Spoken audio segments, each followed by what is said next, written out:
Welcome, everyone. We're letting folks join us as we speak. I know that you guys have been having such a remarkable conference, and we're looking forward to continuing the conversation as we pivot and talk about some of these alternative capital lenders that are here on this esteemed panel today. I'm Xiomara Peña. I'm the Vice President of Engagement with Small Business Majority. We are a national nonprofit small business advocacy group that does work with business owners around research, advocacy, and we also host educational forums on a wide array of themes. And really, we recognize that the COVID-19 pandemic has left America's small businesses and entrepreneurs on the brink of collapse to no fault of your own. With the economy in free fall and the certainty that is crippling communities across the country, businesses on Main Street have been left to grapple on their own on how to stay afloat during these challenging times. Hundreds of thousands of businesses have had to make the challenging decisions of furloughing workers, of having to, close their doors and then reopen as reopen strategies and blueprints were put together. It's been very, very tough out there. So for all of you joining us that are business owners that have remained resilient, thank you.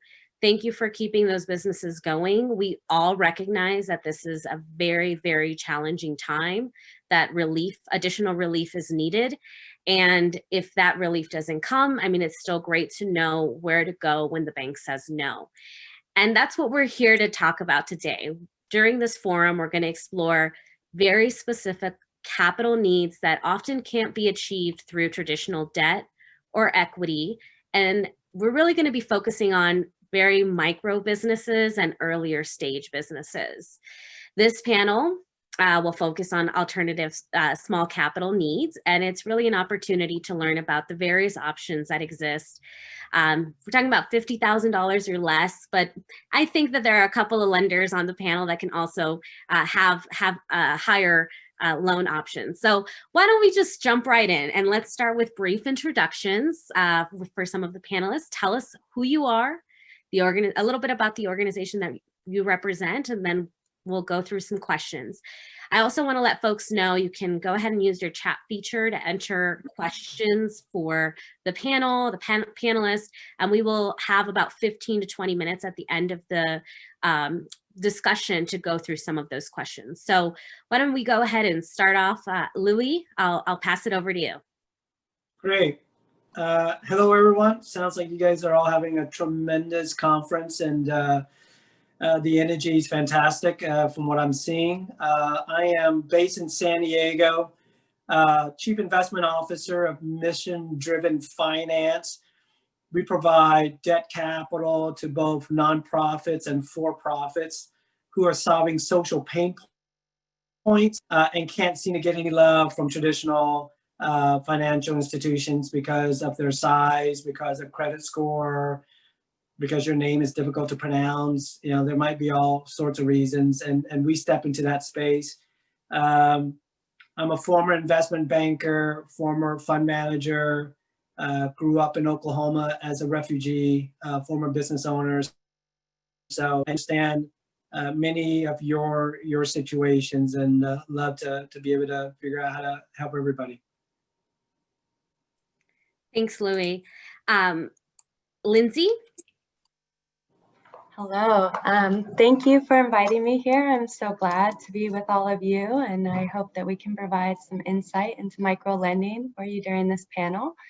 My name is Lindsay Chung. I'm the Community Development Officer with Opportunity Fund. Opportunity Fund is the nation's largest nonprofit CDFI micro lender, and we're just passionate about helping small businesses get access to affordable, transparent, responsible lending.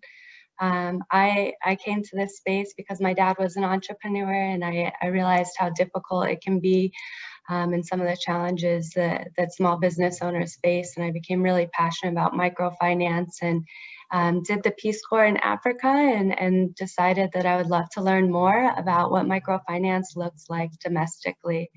So I've been with Opportunity Fund for about 4 years, and I'm really looking forward to talking more about microfinance with you today. Thank you, Lindsay. And last but not least, Trevor.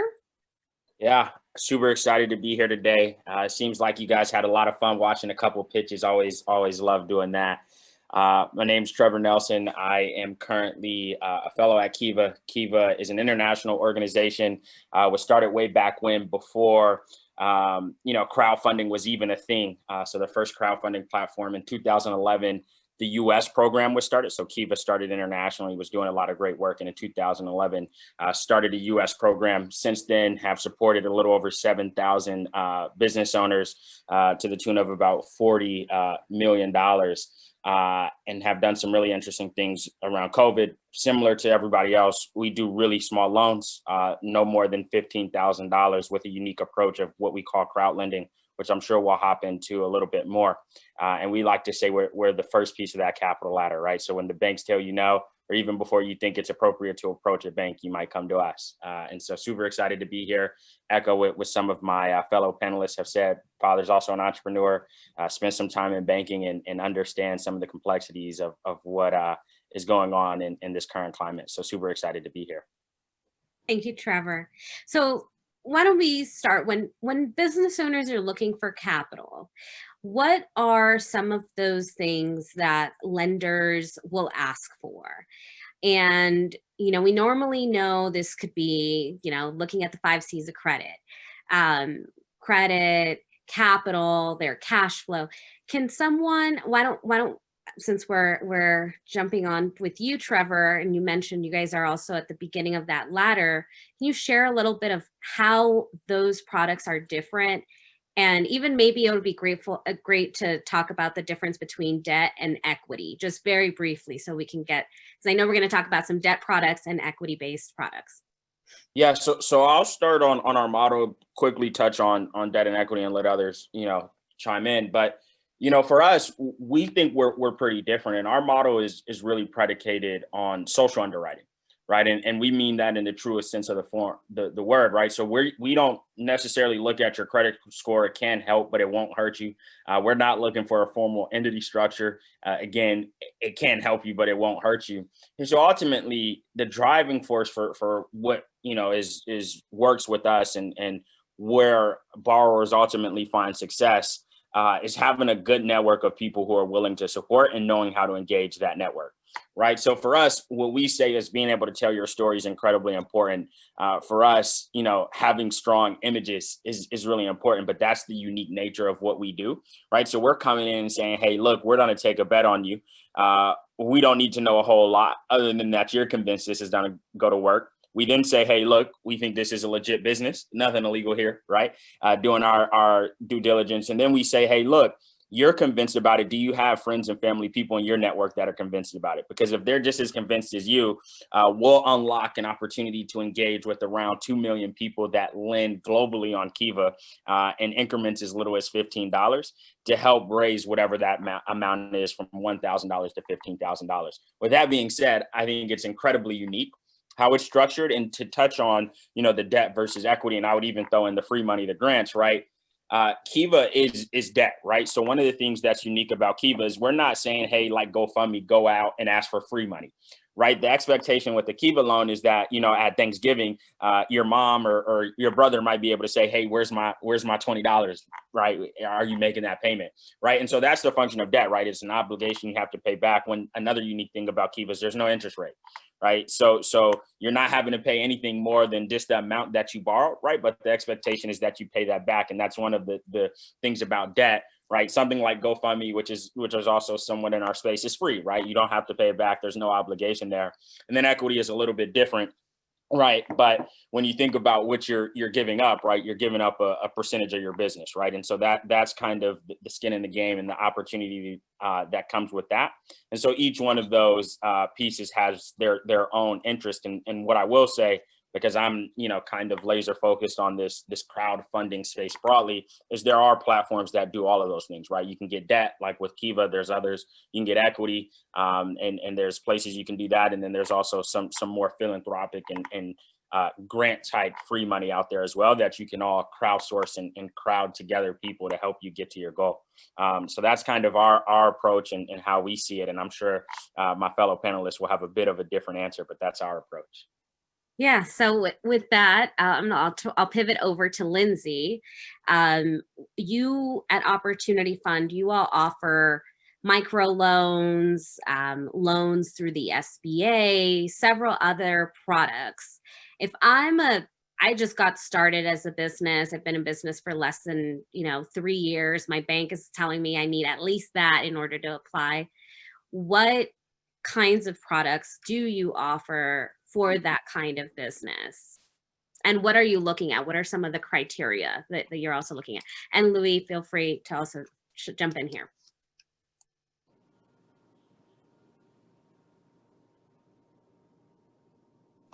Sorry, I was muted there. Okay. At Opportunity Fund, we're kind of the next step on the ladder, I would say, from Kiva. We specialize in helping small businesses that don't have access to a bank loan for a number of reasons. It could just be the size of the loan. You know, a lot of banks or larger lenders typically look for those higher dollars and lower risk loans, and so may prefer to do loans in the $100,000 or $250,000 range or so. So we kind of try to fill that gap. What makes us different than a lot of other lenders is the flexibility that we have in our underwriting model. So we offer loans from $2,600 to $100,000 at the moment. And we look at the 5 C's much different than other lenders, especially bank lenders would look at. So as far as character credit, we have no FICO score requirements. So if somebody's coming and they're looking to rebuild their credit with us, we would start them at our lowest loan amount, and then they would have the opportunity to build their credit with us. And as their credit improves and their cash flow improves, then they're eligible for additional capital in the future. So it's kind of about building that relationship, seeing that positive payment history, and then we're able to increase it. We also support businesses who are rebuilding their credit. You know, as we all know, it's been difficult the last little while, and we know that there can be bumps for small business owners. And we work with small business owners who have been working to rebuild their credit for a little while, and who need somebody to kind of take a chance on them. We also look at cash flow a lot different than a traditional lender would. We rely on a number of different sources to kind of calculate our cash flow. And we also include personal income. And so if you have maybe another job or a spouse who makes income who would like to co-sign on the loan, we can also include that in our cash flow. Something that's important to mention is we do a full cash flow analysis, though. It's important to us to ensure that you can make the payments on your loan. And so we will look at that and try to kind of help you understand, how we can get to more traditional lending in the future. As some lenders may require that a loan's fully collateralized, that's not something that we do. We will use collateral, maybe in the form of a vehicle or something of that sort. That'll help us maximize our loan. But for our smaller loans, we don't require any collateral. So the other C's are capital, which, is typically like a down payment. Some lenders will require that, like an SBA lender typically will for a startup loan. We don't require anything of that sort. So that's the biggest differences. We also try to make our loans very quick. And we've designed our program because we know what the alternative landscape looks like. We know that small businesses are getting turned down by banks on a regular basis. And we want to make sure that we can fill the gap, or else alternative lenders are filling that gap. I'm sure if you've registered your business, or all of you who have registered businesses are getting phone calls and emails from these lenders on a regular basis offering you quick and easy cash, but it definitely comes at a cost. And we did a study a few years back that looked at the average interest rate that they were charging, and we found that a lot of these online lenders were charging an average of 94% interest. This is a really shocking number for a lot of small business owners. And we found that they do this because they're banking on their ability to collect and not your ability to pay. And so they'll attach to the debit and credit card sales on a regular basis, and they'll take cash flow out of the business. And after a while, you know, if a small business owner is paying on the loan and runs into some cash volatility and make it difficult to make that payment, then it could end up kind of strangling your cash flow, because you're paying that lender before you're paying your employees or your payroll or things of that sort. So we've tried to design our program for those small business owners that don't quite have access to a bank loan, but we want to make it easy for them to get a more responsible loan. So that's all I have for Opportunity Fund. Thank you. Thank you, Lindsay. And Louie, mission-driven finance has been known for your work filling the gap, especially with impact investing. And I already see some folks asking questions around loans for nonprofits. So can you tell us a little bit about your model and some of the products that you offer over at Mission Driven Finance? Yeah, just want to shout out to both Kiva and Opportunity Fund. I'm a big fan of both of those organizations. They're tremendous, world-class. My two daughters and I have lent to about 1,000 families in Vietnam through Kiva, so we're a big supporter of that. So at Mission Driven Finance, we lend to both nonprofits and for-profit. We stepped away from the traditional capital market underwriting, very similar to my colleagues here on the panel. We do not pierce the corporate veil, meaning we do not go after, you know, your comic collection or your art collection or your house. We certainly will file UCC to whatever business assets you may have. And so we sort of contain it within just the business that we're underwriting to.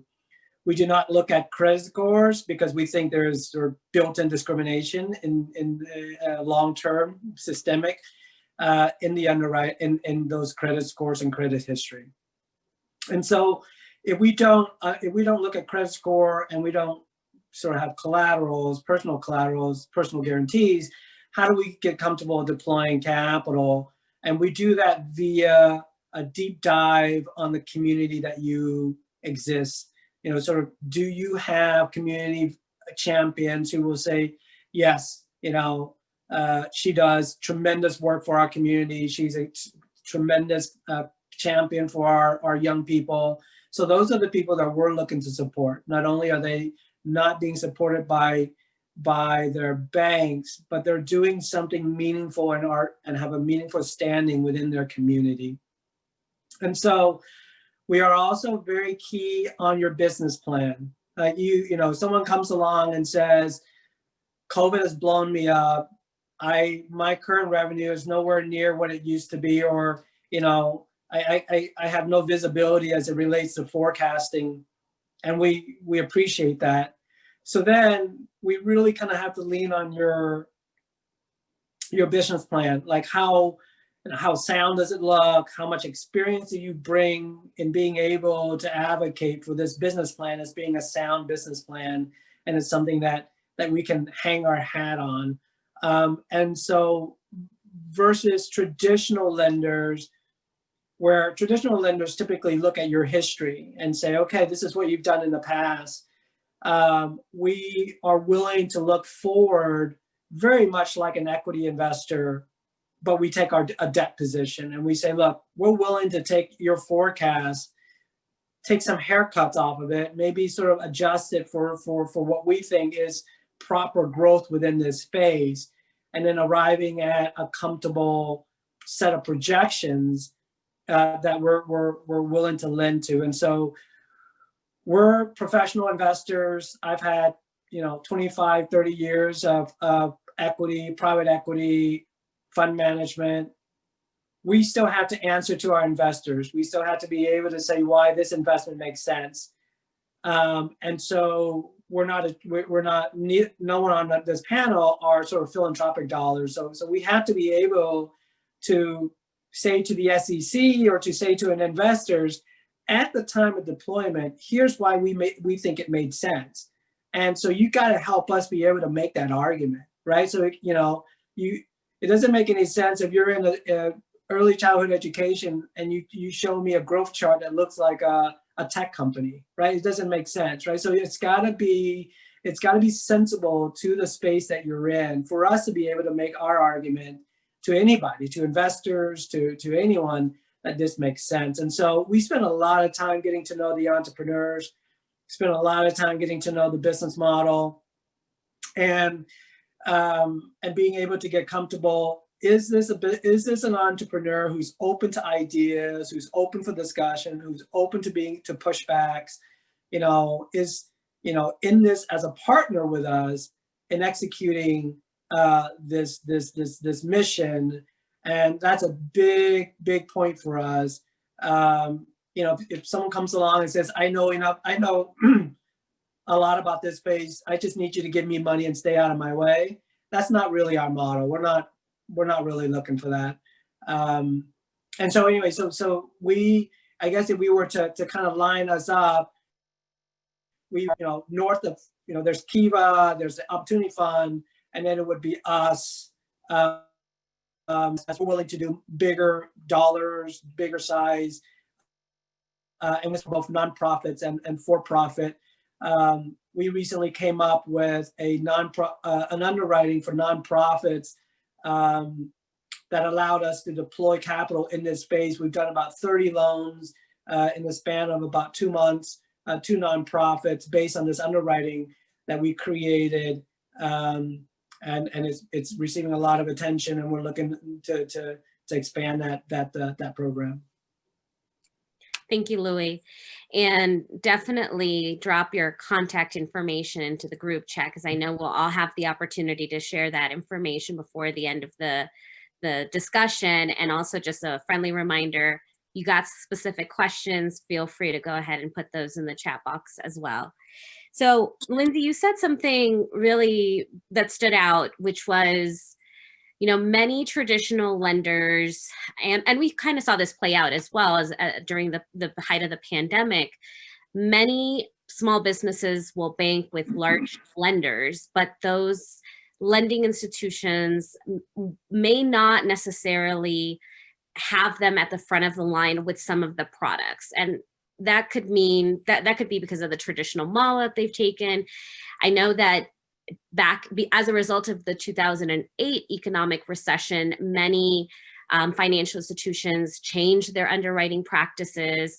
The cost of underwriting $1 million loan is about the same as underwriting a loan that's $20,000. And so that becomes something that really does point to how folks spend their time and the resources that they have in order to distribute information. We saw that some small business owners with relationships with community banks or credit unions were more likely to get some of that PPP funding at the first round. Why is that? And anyone here, really, why is that different in terms of the lending partners? Does it mean that those folks were more prepared with technical assistance? What could have been the reason there?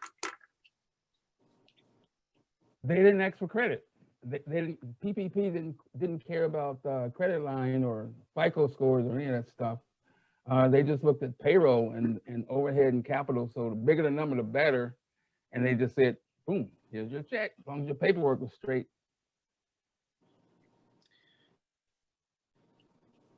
Thank you, well, William. I can add on that too. I think there is definitely a difference between those large banks and those smaller community banks. Large banks have a lot of pressure for the bottom line. I think that that's really important to many banks because, they have investors or public companies, things of that sort. And I think that financially, they prioritize maybe people who are larger businesses. A lot, we know that a lot of the first round went to larger companies and things of that sort. I think that a lot of the credit unions and community banks also have a community focus. So they look at more than just, the bottom line. They may look at a double bottom line, or how it's going to benefit the community and things of that sort. And it might have a more holistic view and a more approach that bases everything more on relationships and community development instead of just the bottom line. So I think that they were able to serve many more small businesses, and I think that they made a very big impact with the PPP loans. And so, and Louie, and I think Trevor as well, you hinted to this, businesses may not, it sounds like, with Kiva, you can kind of have this idea, see if the community is invested, if you can find some investors through friends and family that are also willing to buy into your idea. And with Louie, it seems like the business plan is very critical to having that. And I know with Lindsay, even that could be a tool that also supports the application process. So can we spend a little bit of time around what does the value of technical assistance mean? And I know that several of us on the practitioner side use the term technical assistance, but really we're just talking about business support, right? We're talking about how to get your documents in order, how to have your finances in order, your books in order. What role does that play in getting the ultimate yes and no when you either apply for a loan or apply for a debt-based product that maybe Kiva has? Does it have a significant impact when someone is going through that application process? Yeah, I'll take a quick stab at that. So we have 18 people on our staff. Most of these banks, most of these community banks, everyone's got a finite number of people on their staff. And so it means that there's only so many loans that you can review, which means that you have to have a process that streamlines the application process so that you can review as many as possible. And so when you have that streamlined process, it requires a certain level of standardization, right? So you got to have your profit and loss statement, you got to have your balance sheet, you got to have your bank statements and your tax filing. It just helps us, as with any business, to be able to streamline and review. So let's say you show up or a borrower shows up, it doesn't have any of that and just has a shoebox of like receipts and a shoebox of like, signed contracts. It's not to say that it's a bad business. It just makes it a whole lot more difficult for us to take the time to like look through it, understand your business. And so does that put you at a disadvantage relative to someone who comes a little more prepared and streamlines it and able to like move it quickly through our process or through any borrower's process? So that's a huge benefit to those small businesses, family businesses who have the ability to get those docs ready, right? So like your tax filing, your financial statements. Again, it doesn't mean that the business itself is not a good business. It's just recognizing everyone is in business and everyone needs a process. And the easier you make the process for someone else, for a lender, the better off you put yourself in a position in terms of getting a speedy and quick response. And just answer your earlier question about PPP, again, it's a matter of bandwidth. A lot of these, Bank of America, Wells Fargo's, again, they have finite number of people and they want to do the deals that are easiest for them. And they want to do the deals that are largest for them. And so I had a number of entrepreneurial friends, big business, but they were in B of A, and they were small fish in a big pond. And so they actually came to me and said, "Hey, can you help me out?" And I introduced them to community bankers who said, "You know what? You do good enough work that's important for us. Not only will, and because Louie vouched for you, we're going to help you. We're not going to even ask you to change your banks. We just help you because we think it's an important." And so it's trying to find that sweet spot, a banker who's willing to work with you. It's nice to have a Wells Fargo or a Chase on your as your bank, but when you really need help, it's really those who are a good fit for you community banker who's going to really give you the time in the day. Trevor, do you want to jump in as well around some of the prep work that should be done ahead of someone, starting the loan process and even as they're going through that process? Yeah, for sure. I mean, look, I think we agree. We also, at Kiva realize some of the human capital constraints are just not having enough manpower. So we actually partner with organizations, we call them hubs here in the States. And so through these, organizations, business support organizations, right, probably some of which you all might know, we go in and they'll help with the application, right? So the picture being adjusted just a little bit, helping craft that story or network mapping, right? Like those are all things that some of the organizations we partner with help. Internally, we'll do a little bit of that as well. But I mean, I think we see the biggest driver of success being somebody who's keenly interested and willing to do some homework on their own, right? We have some, best practices on our website. I'm sure some of our partners are also willing to give that feedback, but we also find that in addition to having some of that hand-holding, people who take, onus to that and are willing to execute against it, have the most success. And so we kind of have a two-faceted approach, and a way to scale our impact really is to work with some of these organizations, right? I think we have right around 30 hub organizations in 27 cities. I want to say that might be a little bit off because we just added quite a few, but that's kind of how we approach it, right? And we understand that not everybody, has the same level of technical literacy or whatever the case is. I'm young, right? So the internet is native to me, but might not be the case for everybody, right? And so helping people get up to speed or figuring out, what that concrete business plan is, because again, you don't necessarily need a business plan to come to Kiva, but all those things help, right? When we can, see the plan, when we can underwrite against it, we obviously can approve you for more or feel more confident in it. And so that's kind of the approach we take to get that across the finish line, and also realizing that there's a lot of information and insight, and we're pretty friendly. So a lot of people can even do it on your own. So we kind of take it, both ways and encourage people to try to get in where they fit in and where it makes the most sense.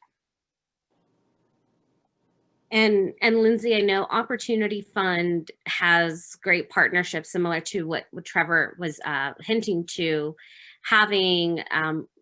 Can you share a little bit about what are some resources that small business owners may come across in terms of getting their technical assistance needs met? Yeah, definitely. I'm very passionate about, connecting entrepreneurs to all the amazing resources that there are out there.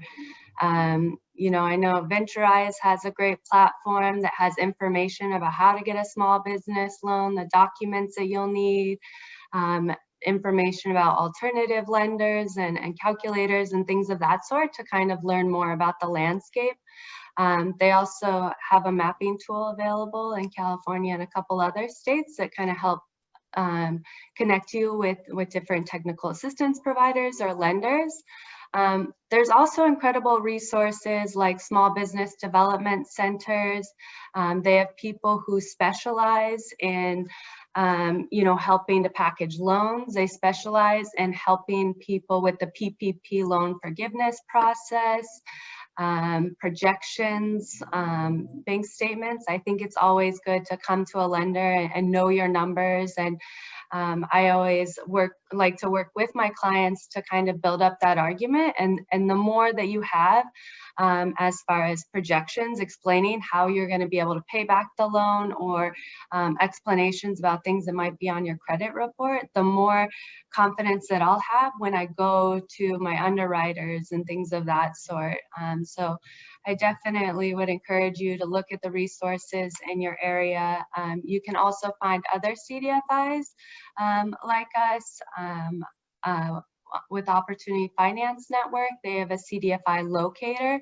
And so if you're looking for a mission-based lender who might have more flexible requirements, they can also help.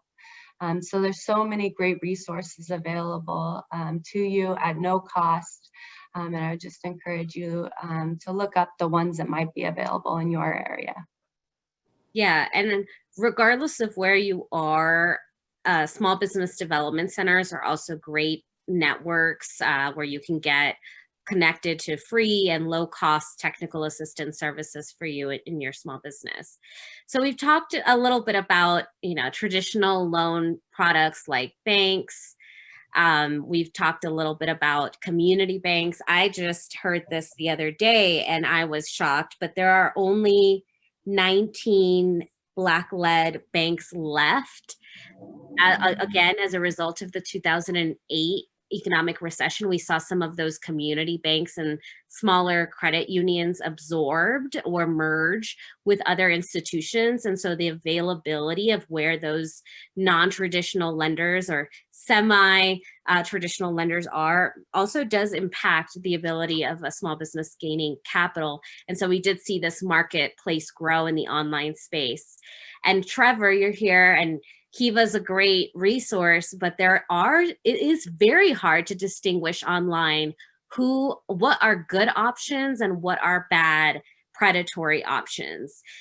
So I'm going to jump in. I have a question for you, Lindsay, around the Borrower's Bill of Rights and also Trevor, but let's just fundamentally start with the baseline here. In the online space, you have online lenders and you have these crowdfunding resources as well.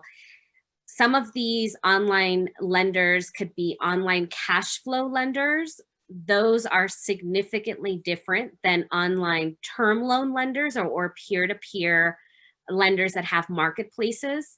So can someone dive into what are some of the bigger differences? And I know you, Lindsay, referenced the appalling 94% interest with some of those short-term lenders. And then how do you distinguish them? You know, if I'm a business owner, it's already hard to be running my business and to try to figure out what are good players and bad players. Need some resources and some guidance there. Okay. Yeah, I think the marketplace is becoming increasingly more confusing. There's a number of different lenders, and a lot of these cash flow type of lenders can get around a lot of the regulations that us other lenders need to adhere to, because they're known as cash advances and not lenders. And so they may not have restrictions on kind of how much they can charge on loans, and they might not be very transparent. So I think something that's important when you're looking for a lender is to have a list of questions and make sure that they're open and willing to ask about those or answer any questions that you might have. We found that some of them just try to make the terms really confusing, and so they'll word it like, we're going to give you 20,000 today and you'll pay back 25,000 by giving us 20% of your sales. And you know, have some added fees. And I studied accounting and finance, and sometimes it's difficult for me to figure out what the actual true cost of the capital ends up being when it's all said and done. So when there's kind of those tricky terms and they don't want to come out and talk about their fees or their interest rates, I think that that's a big red flag. Also, some of them engage in kind of abusive practices when it comes to collections, or they might even, you know, not be very transparent about the terms. So maybe you discuss something and the contract that you receive is very different. And so looking for, you know, changes in that could be a really good red flag to look for. So there's a number of different things. I think if they make it too easy and too fast, then that's something that you should maybe take a step back and just maybe ask somebody. You can go to an SBDC, as we mentioned earlier, and look at different resources to see if that's really the best option for your business. Because sometimes, you know, a small business owner is just tired of hearing no, you know, going to a bank and maybe not hearing the feedback about why it didn't work out at that bank. And so, you know, they answer that call one day, get into one of these loans, and it might hurt their cash flow so much that they have to get another loan or another loan. I've seen it far too often where small business owners, you know, just wanted to hear yes and wanted to get the loan.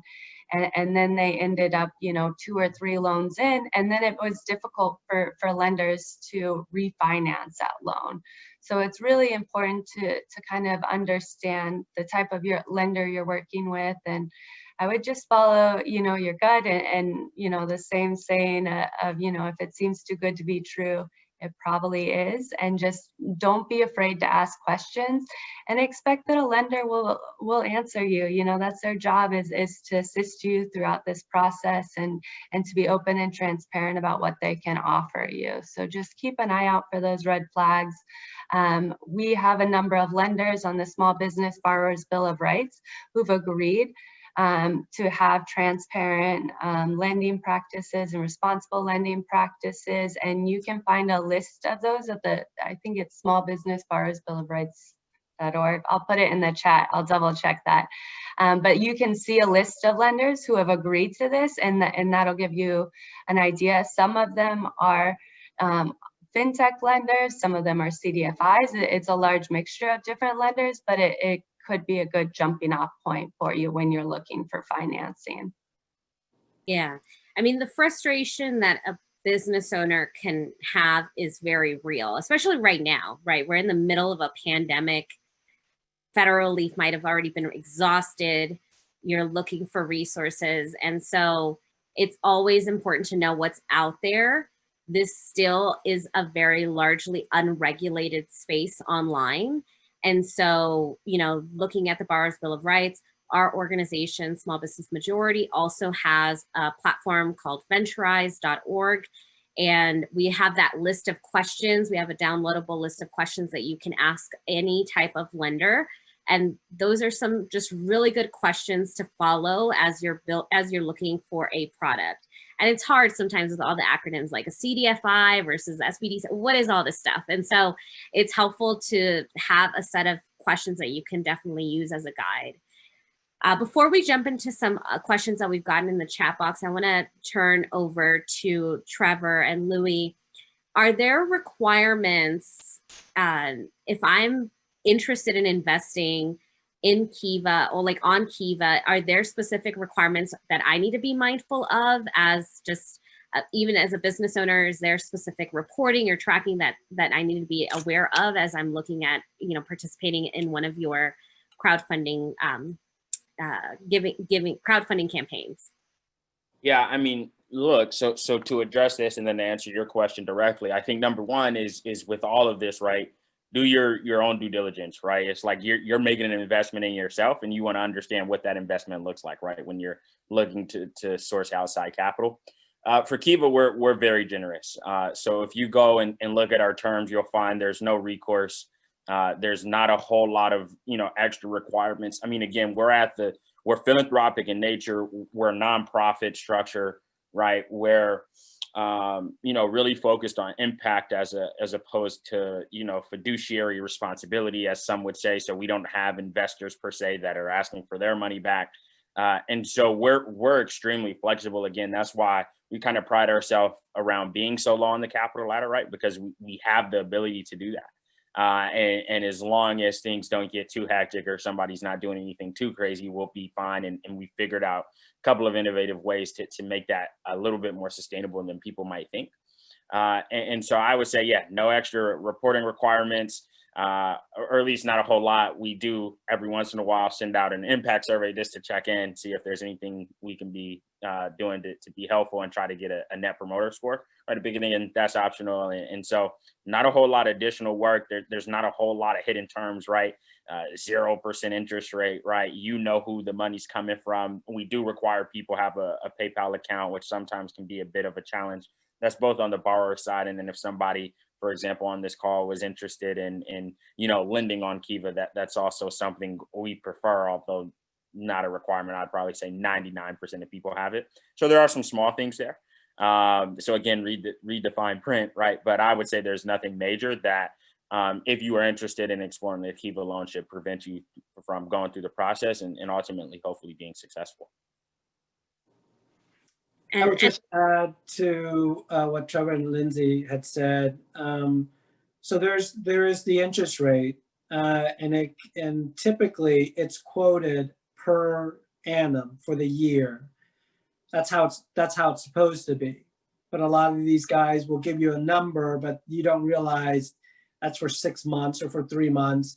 So on an annualized basis, it's very, very expensive. But that's how they try to trick you, is they give you a number without a timeline. So make sure you dial into that. The second is the closing fee. So typical closing fee, 5%, 2%. That's the cost that you pay at the very beginning when you get your loan. That number is a significant number because they could do a 4%, they could do 4%. I've seen 5%. So it's very painful, particularly if your loan is only for 6 months, because that number is some number that they take off. It's a percentage of the size of the loan, and they collect it day one before the loan even gets to you. And so that number can add up quite high. The other is how you repay. So most lenders will, invoice you once a month, and you make your payment. Some of these fintechs or some of these online will collect as your money comes in to your account. They'll take, their slice of share, and then the rest of it goes into your bank account. And so that could be at the point of sales to your credit card. It could be, and this is what Lindsay had mentioned earlier, that is an enormous amount of stress for a small business to see money coming in the cash register, but don't go to their account because it goes to pay some fintech group who's getting paid. And so that's called almost a revenue sharing, where they're taking it right off of your sales, as opposed to most lenders will expect that you pay your staff, your rent, and then what's left is what's there then used to service debt. So super careful with how those things are positioned. As a general rule, the lower it is on that expense layout, the better it is for you, right? So if it's at the very, very top right off of revenues, bad. But if it's like all the way at the bottom off of net income, like a dividend, that's really good. Typically, most responsible lenders somewhere sort of north of before your net income line. And so for most impact investors who are providing capital, we're doing it because we want to see social changes and social impact happening. And so we do that through quarterly check-in reports that we're asking you to provide, so that we know that we're putting our dollars out. That's what we're buying. That's, as investors, that's what we're here to do, is we're putting investor dollars out to mobilize and catalyze social change. And we didn't need to see that through conversations with our portfolio companies. And so they're, unlike a bank that you just cut a check and service your debt, we would have an additional layer of reporting as it relates to impact. Great.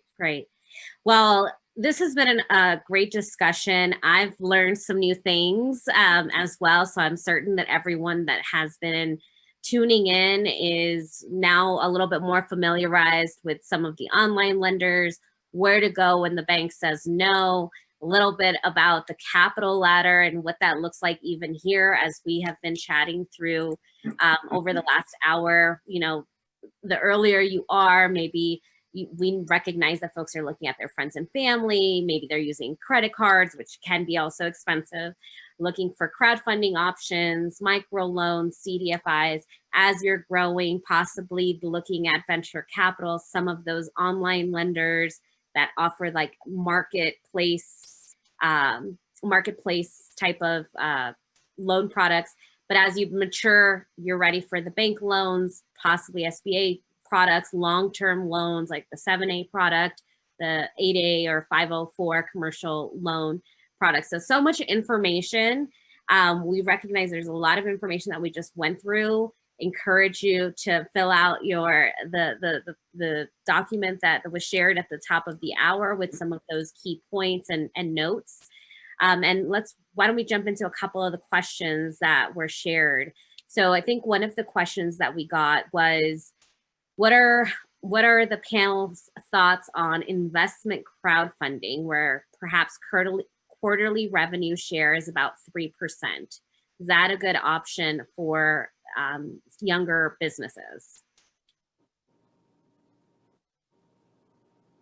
I can comment on that. I know the guys that we funder very well. They have a combination of both equity crowdfunding as well as debt crowdfunding. And that is a relatively new business across the board. And as such, their transaction costs may seem high, but I don't think it's unusual because of the age of that industry. If you're a revenue sharing, you have to look at the fine print because there should be a max, right? It's not revenue sharing for 15 years. It's typically revenue sharing until they get their money back plus a certain level of return, right? And so if someone, typically what I've seen is max of 2.5 times their capital. So they take their revenue share, and then once they reach, double their money or 2.5 times their money, then they're out. And could take 3 years, it could take 5 years, take 7 years, but they're out. And which seems like a not a bad exchange, but you certainly want that max dollar, that max amount to be something that you're comfortable with. You certainly want it in place because it shouldn't be going on forever, because that puts them more like an equity owner than a revenue share. Thank you, Louie. And Trevor, for all three of you, are these loans that you're talking about that are available through your organizations, are they reported to the credit bureau, or is this just for your own in-house purposes? And I think that's a really good question, especially as we think about graduating from product to product. So I'll start with you, Trevor. Yeah, currently not reporting to the credit bureau. Something we're considering and seeing if we can make happen where there's an opt-in functionality, but right now not reporting to any bureaus. Lindsay? At Opportunity Fund for our loans under 20,000, for all our loans, we report to personal credit bureaus, and we'll put it as a commercial transaction. And then over 20,000, we will report to Experian Business and PayNet, so you can start building that business credit. And we do not report to the credit bureau. We don't ask for personal guarantees, and so it's really contained within the business filing. So we do not report to credit bureau. Thank you.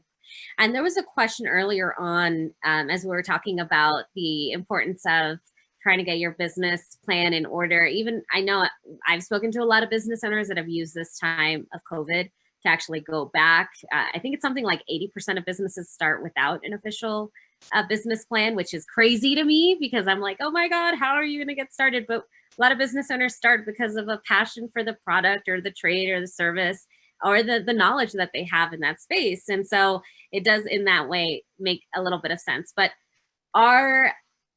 is the need to develop a full, 70-page business plan, or can it be a lean business plan? And just to be clear, I don't think that anyone should make a 70-page business plan. I think that the norm is like under 10 pages, under 15 pages, 10 pages. But are you all accepting lean business plan models or 1 or 2 pages? Like how much should someone have jotted down? I think it has to contain sort of the more key points of what is the opportunity that you see, how are you going to capitalize on that opportunity? How do you have the credibility to capitalize on that opportunity? Path to repayment, and then being super honest about risks. Just like, here are the risks, and just list them all, list all the risks that you can think of, because it isn't so much having the answers to these questions, it's knowing that someone's thought about it, and say, here's a risk that I've identified. I don't know the answer to it, but I identify it, and I'm just putting it out there for you to know.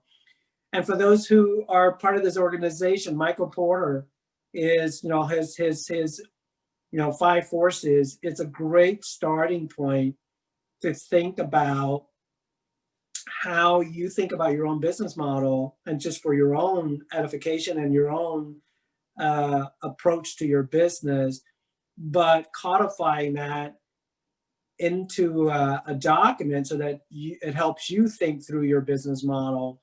And at Mission Driven Finance, when I created our underwriting process, I brought in that Michael Porter analysis as part of our due diligence to understand where the business sits in that industry. And so that's really important. Another book that I would plug, or another strategy, is called the Blue Ocean Strategy. And you might want to look that up. It's a really, there's plenty of it on YouTube. You can watch the video, but it's really about identifying a place in your industry where there's no competition. The water's completely blue water, blue ocean, as opposed to being in a space where it's super competitive and there's blood everywhere.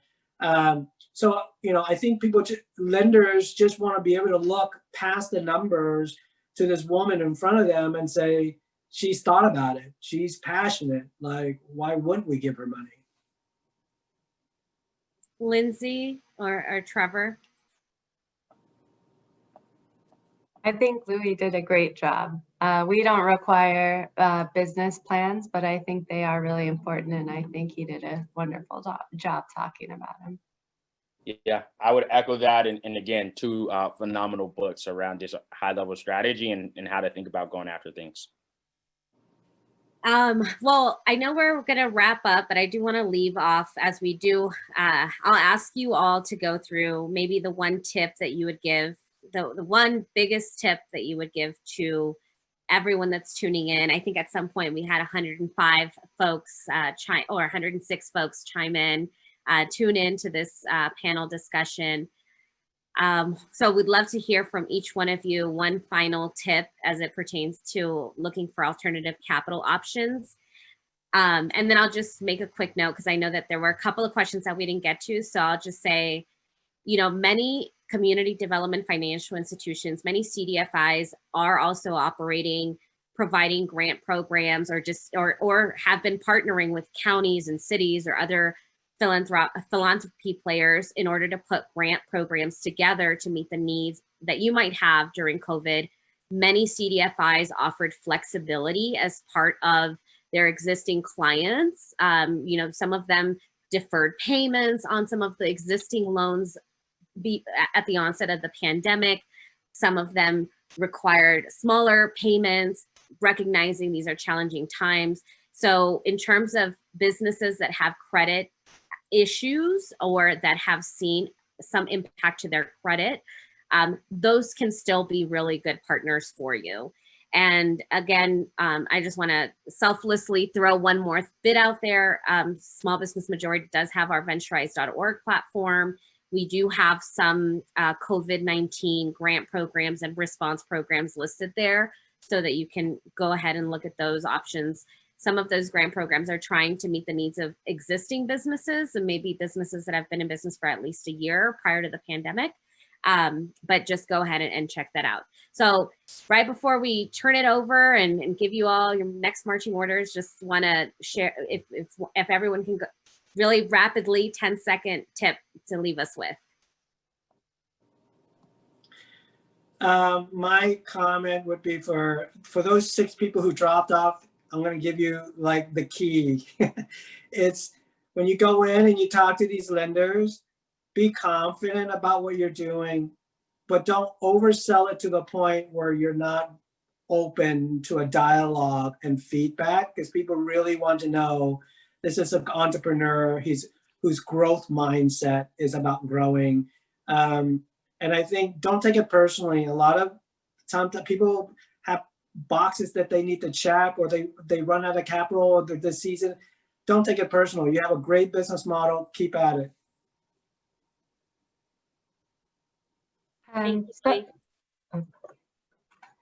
Okay. So I'll go ahead and throw mine in there since we're running out of time. Mine is just to know your numbers. I think we talked about a number of different lenders, and I think when you walk into a bank or a CDFI or any responsible lender, it's good for you to be able to speak to those numbers and talk about maybe what your credit score is, what your net profit is, things of that sort, what you reported on your taxes. But then on the other side, when you are navigating the lending landscape, it's important for you to know what you can afford if people are taking, cash out of your business every day, because a lot of them aren't looking at that. So it's important for you to know those numbers, and so you don't get yourself in a difficult situation. Thanks, Lizzie. And Trevor? Yeah, for sure. I mean, look, I'll be quick. I think number one is have fun. I know this year has been tough, and be able to tell your story right. And I think the best way is to be authentic and make sure you're in a good space when you're doing it. So that would be my quick tip there. Thanks. Thank you, Trevor. And I will turn it over to Dustin. Hi, yeah, so thank you to our three panelists and moderator. Y'all were amazing. Thank you for all the participants for being engaged in the chat box and just being attentive. I would now like to direct all of you to return back to the main lobby of the ICIC or the ICIC National Conference, where we will be giving some closing remarks. Thank you all again for attending this panel, and I hope you have a great rest of your day.